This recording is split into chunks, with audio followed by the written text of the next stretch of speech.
Nemusíš klapka říct. Klapka. Akce. Představa pokoje. Poprvé. Dobrý večer, vážení diváci.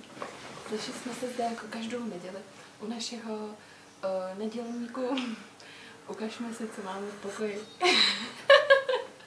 Dnes jsme si vybrali náhodného občana Karlovarského kraje, pana Patrika Stejskala, který je právě za kamerou. Vidíte, jeho vzhled už napovídá něco o jeho pokoji. Takže pojďme si ho spolu představit. Už nemusíš šilovat. Tohle je postel. Velmi v rozkládajícím se stavu. Nedoporučuji nikomu. Vidíte, tady se takhle. No. Nemůžete na ní ani skákat, takže já to také radši nebudu dělat. Dále tu máme 5 let uschlou kytku. Ano, to je nedílná součást. Krásy našeho pokoje. Skvěle koresponduje s modrou lampou, která je přímo za ní. Tyto 2 monumentální stavby tohoto pokoje se neuvěřitelně krásně dobrují. Modrá barva lampy dodává kytce opravdu živý vzhled, i když je už strašně dlouho mrtvá. Tamhle, jak vidíte, další důkaz toho, jak se pan Patrik Stejskal dokáže starat o své květiny.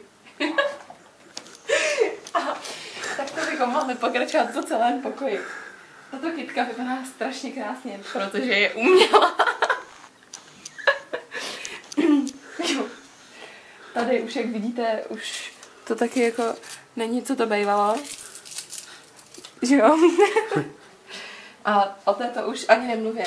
Pamatuju si, že to byla ještě jedna, ale tu už radši vyhodil asi. Jako další je samozřejmě důležitý tento míč.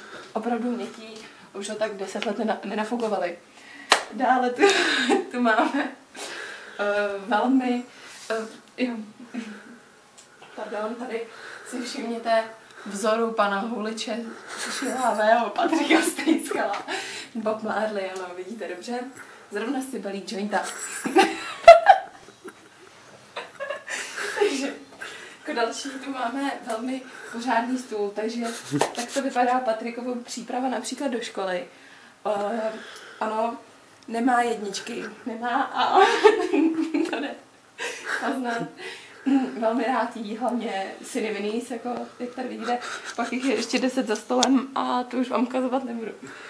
Tady dole, jak vidíte tu mikinu, tak do té si Patrik Stejskal utírá své spermy, když vykoná potřebu. Takže